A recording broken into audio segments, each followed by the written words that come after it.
Pusat Kajian Jaminan Sosial Universitas Indonesia atau PKJS UI pada tahun 2020 menemukan bahwa petani mengeluhkan kondisi industri tembakau yang belum berpihak pada kesejahteraan petani tembakau.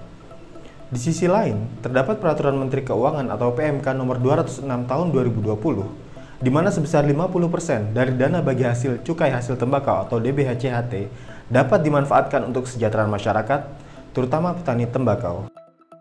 Pemanfaatan DBHCHT ini termasuk fasilitas exit strategi bagi para petani tembakau. Salah satunya adalah dengan beralih tanam. Lantas, bagaimana peluang penggunaan DBHCHT untuk program bantuan alih tanam pada petani tembakau? Atas masalah tersebut, PKJS UI melakukan sebuah riset yang berjudul Analisis Peluang Penggunaan Dana Bagi Hasil Cukai Hasil Tembakau atau DBHCHT untuk Peningkatan Kesejahteraan Petani melalui Alih Tanam. Studi ini dilakukan dengan dua tahap pendekatan. Pertama, tinjauan sistematik dengan mengumpulkan dokumen regulasi baik dari tingkat pusat maupun daerah terkait kebijakan perencanaan dan implementasi DBHCHT. Kedua, desain studi kualitatif dengan wawancara mendalam di mana narasumber yang diwawancarai adalah pihak pemerintah pusat dan pemerintah daerah, serta diskusi kelompok terarah dengan petani swadaya di Jawa Tengah, Jawa Timur, dan Nusa Tenggara Barat. Adapun hasil studi ini yaitu, pemerintah pusat memiliki dua peranan penting. Pertama, sebagai pembuat kebijakan yaitu menyusun atau menetapkan PMK terkait DBHCHT, menentukan besaran alokasi DBHCHT, serta menyalurkan DBHCHT ke daerah di mana pemanfaatannya diserahkan 100% ke masing-masing daerah. Kedua, pengawasan dan evaluasi yaitu monitoring atau pengawasan dan evaluasi berdasarkan laporan yang diterima, serta sanksi berupa penundaan sampai penghentian DBHCHT.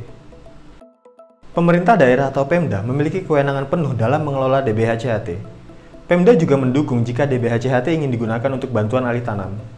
Namun, kebanyakan Pemda mengaku belum merencanakan program bantuan alih tanam dari DBHCHT. Selain itu, ada beberapa Pemda yang masih menunggu petunjuk teknis dari pemerintah pusat dan proposal dari para petani. Sedangkan petani berperan sebagai pengambil keputusan dalam alih tanam. Berdasarkan hasil diskusi dengan para petani, mereka menyambut baik gagasan PMK mengenai penggunaan DBHCHT untuk beralih tanam. Petani di Jawa Tengah pun sudah melakukan diversifikasi, bahkan beberapa sudah beralih tanam. Namun petani di Jawa Timur dan NTB masih khawatir untuk beralih tanam karena beberapa hal. Pertama, kurang jelasnya kondisi pasar tanaman alternatif sehingga mereka tidak tahu harus menanam apa. Kedua, takut tidak dapat menjual. Ketiga, pengalaman buruk di mana harga tanaman alternatif anjlok. Dan keempat, kurangnya sistem irigasi yang memadai karena hanya bisa ditanami tembakau.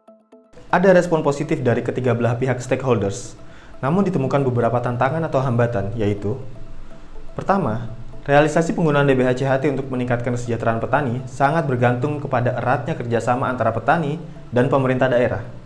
Kedua, di lapangan ditemukan kecilnya interaksi dua arah antara petani swadaya dan pemerintah daerah. Berikut beberapa usulan kebijakan berdasarkan temuan yang ada. Pertama, sosialisasi dan transparansi mengenai manfaat DBHCHT bagi petani tembakau, termasuk opsinya untuk dapat digunakan sebagai exit strategi. Kedua, infrastruktur. Sistem irigasi dapat membuka opsi-opsi tanaman alternatif bagi petani yang saat ini hanya dapat menanam tembakau.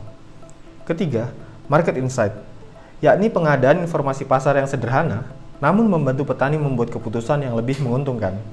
Dan keempat, digital empowerment, merupakan contoh konkret manfaat DBHCHT untuk meningkatkan kesejahteraan petani melalui peningkatan keterampilan.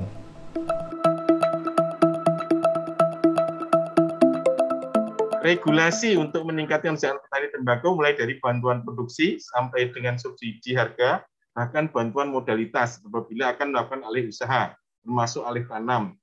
Ya, semuanya secara hukum perlu sedikit dikoreksi, kemudian walaupun mereka sudah siap, tinggal susun petunjuk teknis dan komitmen penyelenggaranya di daerah. Tentang alur DBHCHT untuk petani harus diperbaiki. Kabupaten yang petaninya banyak mestinya memperoleh DBHCHT yang pas, bukan berdasarkan pada tempat pabrik itu berada. Pada saat ini kami di Kementerian Keuangan juga sedang menyusun kebijakan penggunaan DBHCHT untuk tahun anggaran 2022.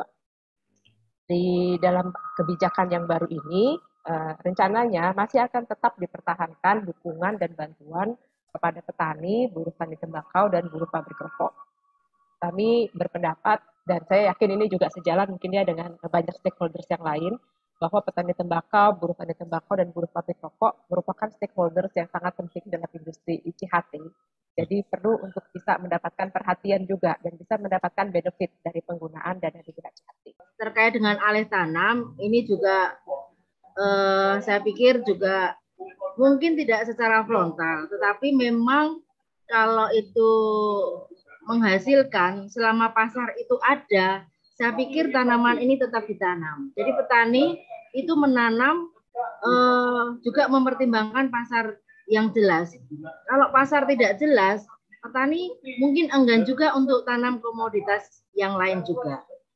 Nah, di Jawa Tengah ini kaitannya tembakau, memang kita sudah lakukan sebagaimana dengan PMK 206 ini adanya diversifikasi dengan tanaman kopi. Kegiatan-kegiatan yang kami sampaikan untuk petani yang kita danai dari DBHCHT itu adalah seperti intensifikasi untuk sarana produksi tembakau, kita bantu dengan pupuk untuk peningkatan kualitas tembakau. Kemudian juga kami juga membantu alat mesin pertanian seperti hand traktor, kultivator, pompa air, juga mesin perajang, ada generator.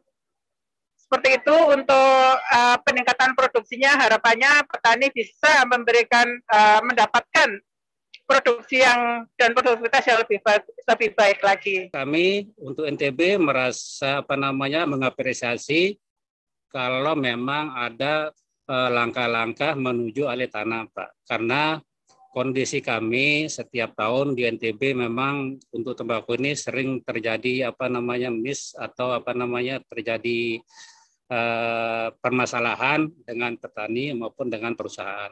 Walaupun regulasi kami di Provinsi NTB, kami sudah menyiapkan Perda nomor 4 tentang budidaya dan sistem kemitraan, dan yang kami tindak lanjuti dengan Pergub nomor 2 tahun 2007 tentang petunjuk teknis pelaksanaannya, Pak. Tetapi dalam implementasinya kemitraan ini memang belum mampu mensejahterakan petani, Pak, pada umumnya. Harapan petani, kami mau beralih tanam. Kami mau menanam apapun, asalkan kami didampingi dari hulu ke hilir sampai ke pemasarannya, sehingga kami benar-benar dapat meningkatkan kesejahteraan kami. Demikian studi mengenai analisis peluang penggunaan dana bagi hasil cukai hasil tembakau atau DBHCHT untuk meningkatkan kesejahteraan petani melalui alih tanam.